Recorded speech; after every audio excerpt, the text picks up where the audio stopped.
Bonjour à tous.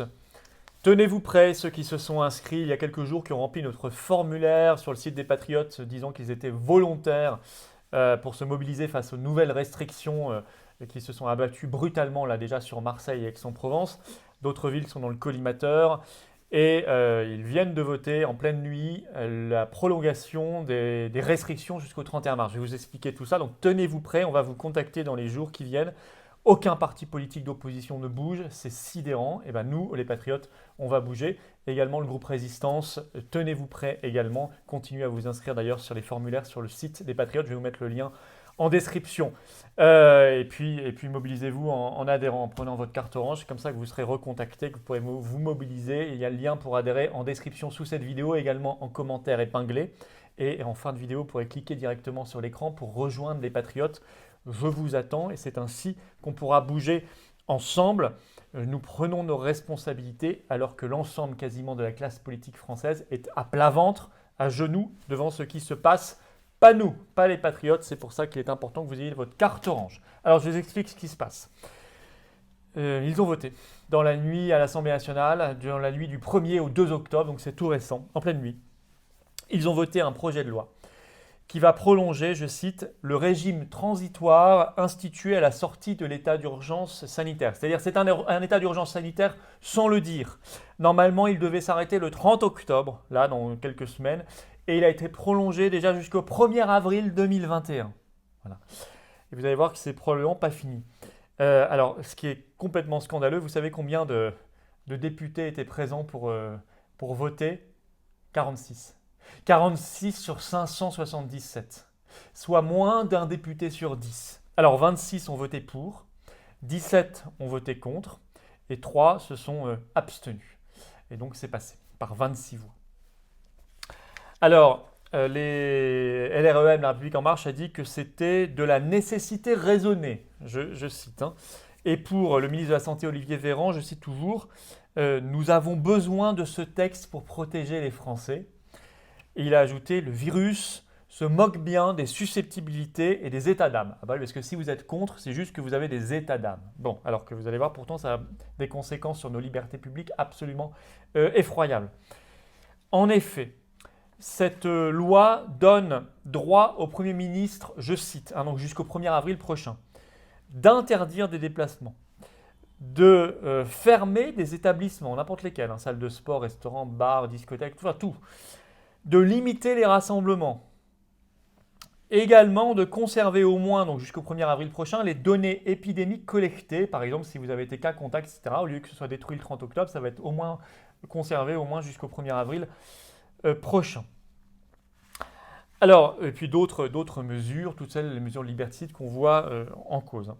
Alors, vous savez que dans le collimateur, bon, déjà Marseille et Aix-en-Provence sont actuellement ciblés, mais vous savez que là, ça va bouger. C'est pour ça que je vous dis, tenez-vous prêts, parce que dans les heures et les jours qui viennent, ça va bouger probablement à Paris et dans la petite couronne, c'est-à-dire 6 millions de personnes concernées, mais également sont dans le collimateur Lille, Lyon, Grenoble, Toulouse, Saint-Étienne, en plus toujours de Marseille et Aix-en-Provence. Donc ça commence à faire beaucoup.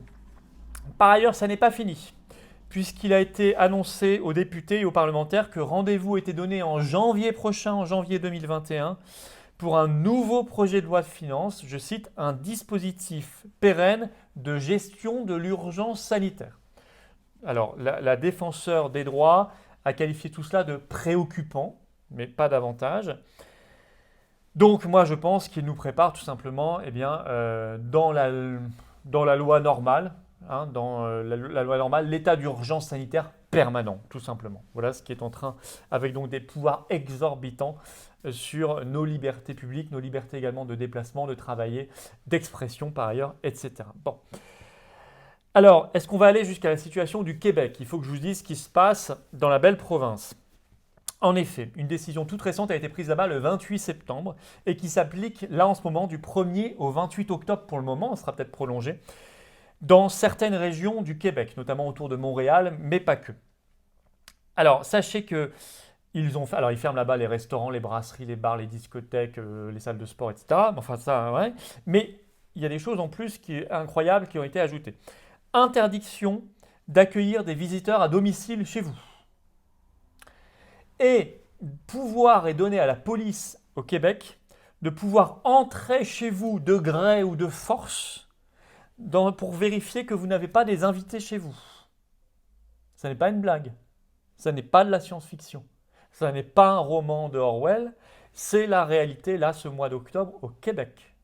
Ce n'est pas une dictature, normalement. Hein. C'est la réalité. Alors, en France, on n'en est pas encore totalement là. Mais enfin, vous savez, est-ce que vous auriez prévu, il y a encore 6 mois, d'en être là où on en est aujourd'hui en France? Bien sûr que non. Donc, attention. Il va falloir entrer dans l'ère de la rébellion, de ce que j'ai appelé la révolte de l'intelligence et de la liberté. Est-ce que messieurs Macron et Véran travaillent sur des traitements? Non. Est-ce qu'ils ont redonné les pouvoirs aux médecins libéraux? Non, pas totalement. Est-ce qu'ils contrôlent mieux nos frontières et nos aéroports? Non. Ils sont parmi les moins bien contrôlés. Est-ce qu'ils ont donné plus de moyens à l'hôpital? Est-ce qu'au moins ils ont rouvert des lits d'hôpital ou des lits de réanimation depuis le mois de mars dernier? On aurait pu se dire quand même. Enfin, sachez qu'ils en ont fermé d'ailleurs 110 000 ces 25 dernières années, mais est-ce qu'au moins ils en ont réouvert depuis mars dernier? Non. Ils ont continué d'enfermer. Le CHU en Franche-Comté, un CHU à Besançon a annoncé qu'il fermait 27 lits supplémentaires. Par exemple, il y en a partout en France, donc non. Par contre, ils prennent ce genre de mesures, donc prolongation jusqu'au 1er avril, je vous l'ai dit, d'un quasi-état d'urgence sanitaire. Il n'y a pas de différence. Est-ce qu'on va vers une situation à la québécoise? Moi, je dis que tout est possible. Tout est possible puisqu'ils rentrent comme dans du beurre. Donc c'est pour ça que je vous dis révolte de l'intelligence et de la liberté, rébellion. Tenez-vous prêts, les inscrits, sinon inscrivez-vous. Dans les jours qui viennent, des actions vous seront proposées. Et pour les autres, ceux qui ne veulent pas se réveiller, je ne peux rien faire pour vous, mais je vous conseille vraiment de vous réveiller le plus vite possible. Si vous n'en croyez pas à vos yeux, croyez-en vos yeux. C'est la réalité. Voilà ce qui est en train de se passer. Encore une fois, n'acceptez pas qu'on vous traite d'irresponsable. Nous, on demande des mesures. Moi, je demande des mesures de bon sens. Contrôle des aéroports, des frontières, sur les lits de réanimation, l'ouverture des lits, les moyens à la santé, les moyens aux médecins libéraux, les traitements. Je demande tout ça, notamment. Qu'on évalue aussi à moyen et long terme les mesures. Vous avez vu, ils ont annoncé hier qu'il y aurait probablement 4 à 8 000 femmes en France qui mourraient d'un cancer du sein parce qu'il n'a pas été détecté ou pris en charge à temps du fait des mesures Covid. Mais ça, c'est des impacts à moyen et long terme de décisions qui sont prises comme ça, absurdes, à court terme, parfois pas du tout efficaces d'ailleurs. Donc ça a aussi des conséquences sanitaires autres. Et il y a aussi des gens qui meurent des mesures aberrantes qui sont prises en ce moment. Voilà. Donc tenez-vous prêts, tenez-vous prêts. Je ne peux que vous encourager à cela. Et vraiment, pour qu'on soit efficace, il y a un cadre collectif de rassemblement et d'action qui s'appelle les Patriotes. Adhérez.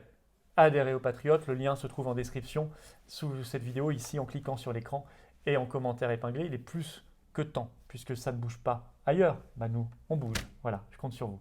Allez, vive la France.